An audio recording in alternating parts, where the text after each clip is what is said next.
2 weeks ago, we gathered to celebrate the incredible mystery of Easter, that Jesus Christ rose from the dead. And in that service, we introduced again the idea of our incredible Easter give back, that during these times of uncertainty, we wanted to step into this idea of clinging more tightly to Jesus and less tightly to the things of this world. And so we said, you know what? We're going to give away our Easter offering to some different organizations that align with our values and have Jesus as the heartbeat of what they are doing. And we responded in a really incredible way, almost $90,000 given to the incredible Easter give back. And time was short this year, but we grabbed 6 different organizations that we want to bless through this offering. 5 of them are local, 1 is international. And I'm just going to tell you a quick little snippet about each of them, and then we're going to move to the Easter Give Back reveal. One of the organizations is near and dear to our hearts, the Christian Cupboard. For 30-some years, we housed it here on our Valley Creek campus. And they told us that their need has doubled since the COVID crisis kicked in. And so what a joy to continue our partnership with the Christian Cupboard. Then we have Carl Johnson at Faith City Church down in Dayton's Bluff. That church is just over a year old, and in the last few months, Carl has opened up Storehouse Grocers to provide food security to folks in a very insecure area of our city. And so through the offering, they were able to provide some Easter meals to folks, and will again be able to provide food for those who are in desperate need. And then we dealt with a new organization called Esperanza. They're over in the Shakopee area. And they were started by another Lutheran pastor named Pat Simmons. He's over at St. Michael's Lutheran Church. And their focus is to help kids get out of crisis mode so that they don't fall into the wrong hands, and give them the hope of Jesus. And during this crisis, they've started a new food giveaway. They were asked to do that. And over the weeks, it's just multiplied and multiplied and multiplied. And so our offering to them will continue to help them feed people. And then there's Casa Adalia in Quito, Ecuador, and they work with women who are caught in sex trafficking, particularly in prostitution. And so our offering will go to help them continue to provide food and basic necessities for these women and for their families as they share the hope of Jesus with them.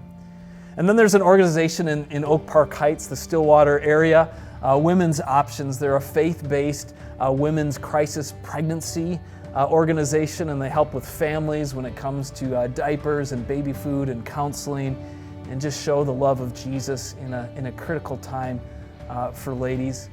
And finally, there's the Union Gospel Mission, and we know that they do all kinds of ministry to provide for basic needs and necessities for those that are most vulnerable during this time.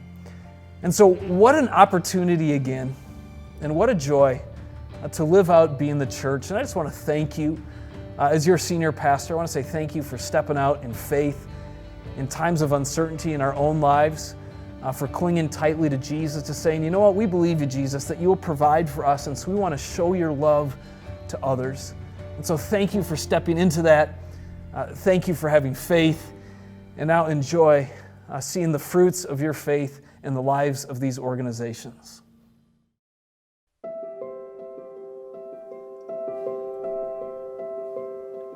Nice to meet you. Yeah, good to meet you too. Hey, how are you guys? Hi. Hi, Mary. How are you? I can see you. How are you, man? I'm well. Yeah, so Jessica, good to meet you. What's up, Carl? How's it going? Good. How are you, man? What would you say is your biggest challenge right now? I think just it's a continuous challenge to increase the amount of food that we can get in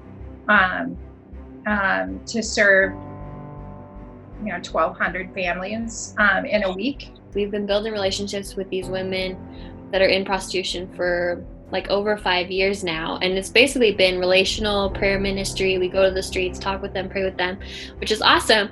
But then they started reaching out like right away when the quarantine started, and just they live day to day. When everything was shut down, they're not making anything, and they went from being okay living day to day to basically starving with their families. Right now for COVID is outside of the prenatal is going through the consumables like crazy. Things that, we normally take for granted, like formula, diapers and wipes. Yes. I mean, you go through those, but formula right now, if they can't get into their WIC provider, then they're just out. So we're just about to invest in some Chromebooks because people don't have internet at home to fill out unemployment. Just interesting to see how much people don't have now, even more. Like, we just assume that they have internet and they don't. And it just, they're using their phones to try to take care of every single thing. And so There's a lot of anxiety, not just in staff, but among the population. And in particular, the transient population. The guys aren't willing to commit to the program to transform through Christ, but they still need a place to sleep and somewhere warm to sleep and a meal to eat. And they might come in for 3 meals a day, but we have started screening everybody weeks ago behind plexiglass for any symptoms, and then quarantining people if they exhibit symptoms. Remember, quarantine is what happens when you exhibit symptoms, which have been tested, to tell them it can be very traumatizing that you need to not leave this room. Sure. For the last 8 years, we started doing a food distribution every month or every other month, depending on what we could afford.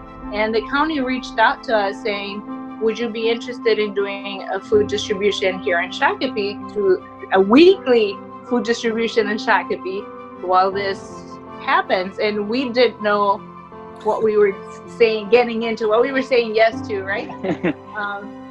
And we thought maybe 50 people might come because people have been stocking up, right? And Costco's has been going crazy. And so we planned for 50 families, and we had 175 families show. Wow. So we ran out. That was the first week. Yeah. Then from 175, we went to 221, 275. And last Saturday, we had 375 families drive through. Well, thanks for sharing some of the stuff that's happening, and certainly we've seen, an uptick in organizations like yours and others that are just meeting basic needs that it's just kind of blown out of the water. And so for Easter this year, kind of not knowing what's happening in the world around us and going forward, I challenged our congregation to give really generously on Easter, and we did something called our Easter Give Back, where we're giving back our Easter offering, and we're doing that to different organizations. Six different organizations this year that we're doing that to. So, but yours is one of the organizations that we want to bless and support, and so we've got a check for $32,500 that we'll be sending to you. Oh my gosh, you've got to be kidding me. We're both bad with technology, and we both cry. We're excited to give you all $5,000 toward your ministry, and hope that can help feed some people. Wow. Oh my gosh, really? But we're going to be sending a check for $5,000 to the Christian Cupboard in the next week or so. We really appreciate your support, and I'm glad we got a chance to meet at least via Zoom, and hopefully. Sorry, it'll take me a minute to compose myself. We'll be sending you a check for $5,000 to help continue with feeding people and just blessing people. Thank you, Pastor Tom. You guys we chose to do internationally because of the work you're doing, and so we're going to be sending you all a check for $5,000 to help with the ministry and feeding people. And so awesome. Thank you so much. It was such encouragement when you wrote me. I was like, oh, I started crying. It's like, oh, that's amazing. And we're going to be sending you all a check for $32,000, actually $32,500. And want you to put that to good work for the kingdom. Put that to work for what you're doing. Thanks to your entire congregation. That's so wonderfully generous.